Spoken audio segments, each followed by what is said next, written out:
নাপ নদী ও বঙ্গোপসাগরের নাইক্ষ্যংদিয়া পয়েন্ট, যেখান থেকে যে কোনো ধরনের নৌযান গেলেই মিয়ানমার থেকে ছোড়া হচ্ছে গুলি। এ কারণে গত 6 দিন টেকনাফ সেন্ট মার্টিন নৌ রুটে কোনো নৌযান চলাচল করেনি। এতে দ্বীপে খাদ্য সংকট তীব্র হচ্ছে। বাধ্য হয়ে টেকনাফ থেকে খাদ্যপণ্য নিয়ে সেন্ট মার্টিন রওনা দেয় পণ্যবাহী ট্রলার, আর সেন্ট মার্টিন থেকে স্পিড বোটে বেশ কিছু যাত্রী টেকনাফ যাত্রা করেন।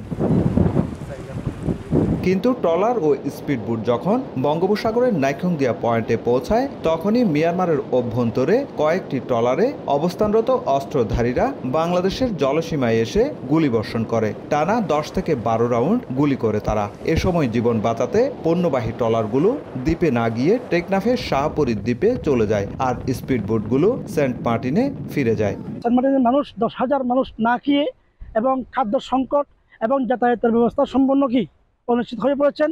মিয়ানমার থেকে গুলি ছোড়ার ঘটনায় দ্বীপ জুড়ে চরম আতঙ্ক বিরাজ করছে।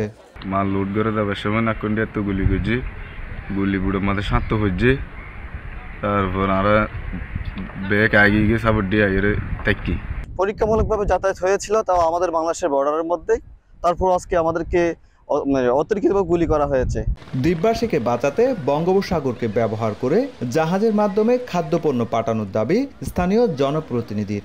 যেগুলি পণ্য নিয়ে টেকনাফ থেকে সেন্ট মার্টিনের উদ্দেশ্যে রওনা দিয়েছিল, এগুলি আবার উল্টো চলে আসছে। স্পিডবোটটা জানে কোনো মতে স্পিডে চালিয়ে সেন্ট মার্টিনে পৌঁছে গেছে। প্রবালদ্বীপ সেন্ট মার্টিনে স্থানীয় বাসিন্দা রয়েছে 10,000-এর বেশি, আর হোটেল মোটেল রিসোর্ট ও রেস্তোরাঁয় চাকরি করেন 2,000-এর মতো। সুজাউদ্দিন রুবেল, সময় সংবাদ, কক্সবাজার।